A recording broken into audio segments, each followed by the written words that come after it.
ഓച്ചിറയിലും VD. സതീശനായി Congress പ്രവർത്തകരുടെ പ്രകടനം. കുഴിവേലിൽ ജംഗ്ഷനിൽ നിന്നാരംഭിച്ച പ്രകടനം ഓച്ചിറ ടൗണിൽ സമാപിച്ചു. നിയമസഭാ തെരഞ്ഞെടുപ്പിൽ 102 സീറ്റുകളുമായി യു.ഡി.എഫിനെ അധികാരത്തിലെത്തിക്കാൻ പ്രയത്നിച്ച പ്രതിപക്ഷ നേതാവ് വി.ഡി. സതീശനെ മുഖ്യമന്ത്രിയാക്കണമെന്ന് ആവശ്യപ്പെട്ടുകൊണ്ട് ഓച്ചിറയിൽ കോൺഗ്രസ് പ്രവർത്തകർ പ്രകടനം നടത്തി.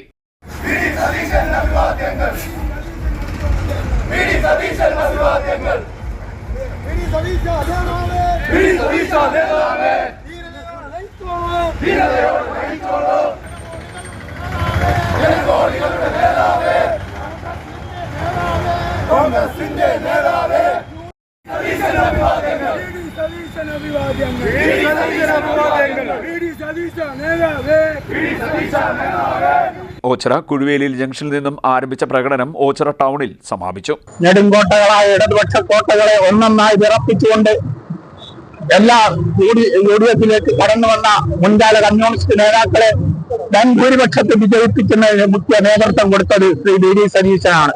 വി.ഡി. സതീശന്റെ ഈ നായകത്വം ആണ് യു.ഡി.എഫിനെ ഈ നിലയിൽ എത്തിച്ചിട്ട് മറ്റൊരാളെ മുഖ്യമന്ത്രിയാക്കണമെന്ന് പറഞ്ഞാൽ ഇന്ത്യൻ നാഷണൽ കോൺഗ്രസിനും യു.ഡി.എഫ് പ്രവർത്തകർക്കും യു.ഡി.എഫിലെ ഘടകകക്ഷികൾക്കും ആർക്കും അംഗീകരിക്കുവാൻ കഴിയുന്നതല്ല.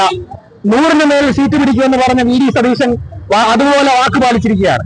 100-ന് മേൽ സീറ്റ് പിടിച്ച യു.ഡി.എഫ് അധികാരത്തിലെത്തിയിട്ട് വി.ഡി. സതീശനെ മുഖ്യമന്ത്രിയാക്കാതെ പാർട്ടിയുടെ മുമ്പോട്ടുള്ള പോക്കിനെതിരെയാണ് നമ്മൾ ഇന്നിവിടെ. ഒരു നേതാക്കൾക്ക് എതിരെയല്ല, പാർട്ടി വി.ഡി. സതീശനെ മുഖ്യമന്ത്രിയാക്കണമെന്ന് മാത്രമാണ് നമ്മൾ ആവശ്യപ്പെടുന്നത്.